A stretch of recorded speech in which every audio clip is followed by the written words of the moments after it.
Well, hello, philosophers and activists. It is time to dive back into nature as sacred ground for this week. And our big question that Crosby is having us think about is, why is there something rather than nothing? So as we embark on this discussion, we confront one of philosophy's most profound questions. This really challenges us to consider not only the origin of the universe, but also the nature of existence itself. And for us as UUs who are committed to free and responsible search for truth, it invites a reflective exploration into the mysteries that underpin all of life. And that is a good definition of metaphysics, right? So part of the free and responsible search for truth is reflecting on that deep, deep mystery that underpins everything that is metaphysics. Okay, if you read the chapter or the part of the chapter, you will recognize that central to our discussion this week is something called the principle of sufficient reason.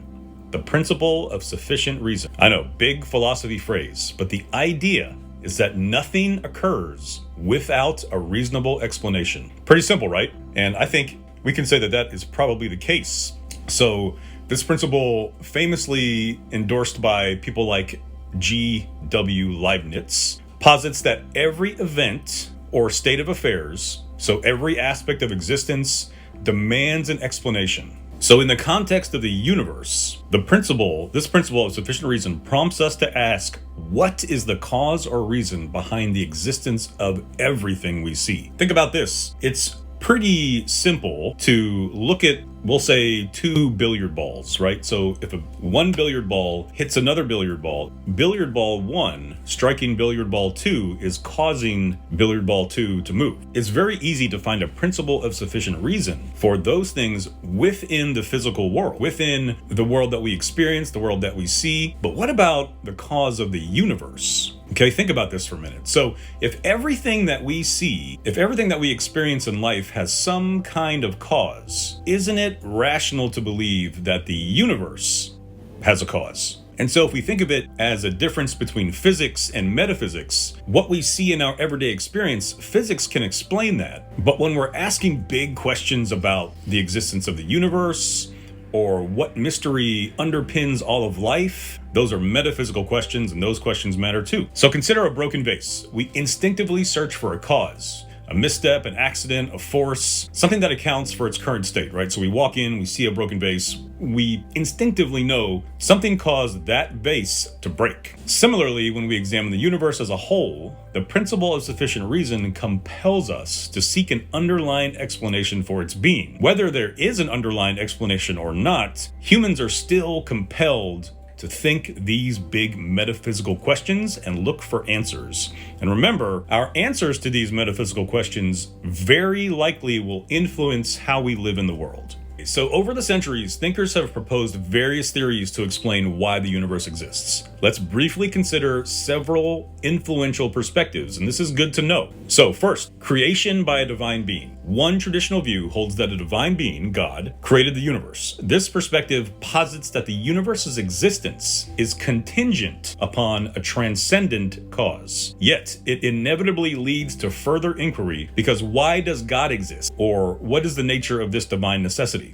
So contingency means something relies on something else for its existence. And transcendent means something beyond us, right? Something separate from the material world in this context. So that's creation by a divine being. How about creation out of nothing, or creation ex nihilo, or creation from chaos? Another view is that the universe emerged from a state of chaos or formlessness. This notion raises a challenge. If nothingness truly existed, how could it give rise to something? So the very concept of nothing becomes problematic when it is treated as a causal agent. So you have nothingness. Can nothingness cause somethingness, for lack of a better word? Can nothing cause something? And remember, as we go forward, contingency means relies upon something outside of itself. Necessity means it does not rely on something outside of itself. Another view is that the universe is eternal, so the eternal universe. Some philosophers, such as Anaximander, argue that the universe has no beginning at all. It's always been here. It is completely eternal. It just is. In this framework, the universe is self-sustaining, and the search for an external cause becomes completely unnecessary. So this view invites us to consider the possibility that the universe itself may be self-explanatory. The fourth view, cyclical or multiple universes. This is a pretty popular view right now, actually. So a further perspective envisions the universe as part of an endless cycle, as one among many in a multiverse. For this quick question about multiple universes, we're going to go to an expert for like 1 minute, and here she is. Hi. So you're going to edit this, right? Yeah. It is possible that we are one of many universes. So think of like soap bubbles that kind of form on each other, and we're one of those universes, and there are lots of other ones. Or we could be one universe that expands and contracts and then begins all over again. It's great to be married to a physicist. So there you go. Among physicists, this is a kind of a popular view or a popular theory right now. So creation by divine being, creation from chaos, the eternal universe, or possibly multiple universes are four ways to think about where all this came from. Hey, let's quickly think about something that makes people angry, because philosophers sometimes like to think about things that we think they shouldn't be thinking about, like the nature of nothingness. But the nature of nothingness is important, especially in this conversation. So an important aspect of our inquiry, of our questions, is clarifying what we mean by nothingness.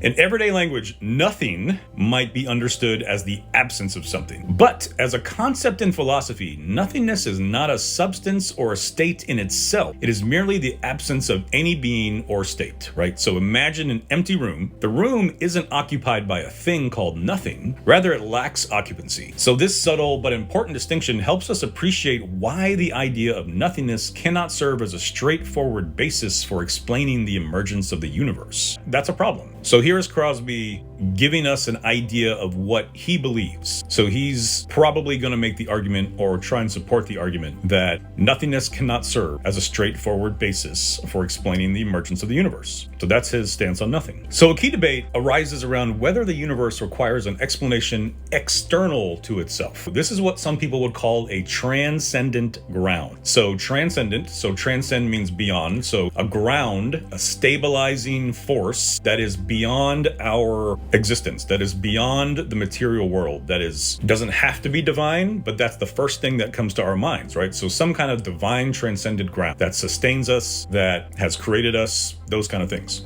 Or whether the universe can be understood as a self-sufficient, self-explanatory whole. And that is what Crosby's going to argue for. He's going to argue that the universe has always been a self-sufficient, self-explanatory whole. On one hand, the traditional theistic perspective insists that the universe is contingent. It relies on a transcendent ground, which would be God for theists, which necessitates a cause beyond itself, right? On the other hand, a naturalistic viewpoint suggests that the universe, with its intrinsic laws and patterns, might provide its own explanation. So it's possible that the universe could provide its own explanation within itself. So this debate challenges us to consider whether our search for ultimate cause is a meaningful endeavor, or if it merely replaces one mystery with another. So what might be some implications here? So beyond the intellectual challenge, exploring these metaphysical questions has profound implications for our Unitarian Universalist values and our work in justice, activism, and spirituality. So for UUs, the search for truth is not confined to simple answers. It just isn't. It's an ongoing reflective journey. Delving into questions like, why is there something rather than nothing, enriches our spiritual lives by opening us to the mystery and wonder of existence. This is really important, and this is an important part, I think, of being human, which is one of the reasons why we're doing this book, because it really forces us to think deeply, to open up, to think about the mystery and wonder and things that philosophy helps us think about. So this exploration can lead to a spirituality that is personal, expansive, and I think ever evolving, just like Crosby's going to state that the natural world is ever evolving. So when we embrace the mystery, there's a beauty in recognizing that the universe might operate according to principles we are still uncovering. So this openness to mystery can inspire us to remain curious and humble, acknowledging that our understanding is always partial and evolving. A lot of times, traditional ways of thinking want us to ground our thinking in traditional answers, traditional research, traditional textual studies. But Crosby, I believe, is going to help us realize that the earth, the universe, the mystery is continually uncovering, it is continually evolving, and we are continually having new, deep, physical and metaphysical things to think about. So I think one of the best things Unitarian Universalists can do, and you've heard me say this already, I'm going to say this the entire class for this whole semester, is that even as we are centered in our justice and activism modes, we can also be centered in our intellectual mode, because remember, thinking affects acting and acting affects thinking. See how I worked that in there? But metaphysics does inspire justice and activism a lot, I think. One of the things is recognizing interconnectedness, and you're going to hear me talk about this quite a bit. So when we view the universe as an interconnected whole, it reinforces our commitment to the inherent worth and dignity of every person, every living thing, which is a core UU value. So understanding that our actions resonate throughout a dynamic and interdependent system. You get that? Our actions resonate throughout a dynamic and interdependent system. This should probably motivate us to pursue social and environmental justice with greater resolve. That's a really important point. One of the reasons we are talking about metaphysics is because I think it has the power to motivate social and environmental thinking and justice and discussion. I think it's that important for us. So just as we critically examine metaphysical assumptions, our activism involves questioning unjust systems and narratives, and philosophy is very, very good at helping us know how to question well, especially when it comes to questioning unjust systems and narratives. The intellectual rigor required in philosophical inquiry parallels the critical thinking we bring to social justice work. This is really important, and it urges us to seek innovative, compassionate solutions for our community and for all Unitarian Universalist communities, and just all communities of humans. And finally, on this topic, emphasizing naturalism breeds responsibility, because a naturalistic view of the universe, one that sees it as self-sustaining, governed by discoverable laws, underlies our responsibility to care for the world, to care for nature, to care for each other. This perspective nurtures an ethic of stewardship and accountability, which guides our efforts to protect both our environment and our fellow human beings. All right, so I invite us to reflect on how these profound questions about existence might influence our journeys, both spiritually and in our activist work. How does contemplating the mystery of the universe inspire you to engage with the world more compassionately and justly? I hope you have a great time thinking about these issues. Let's think about it, act on it together.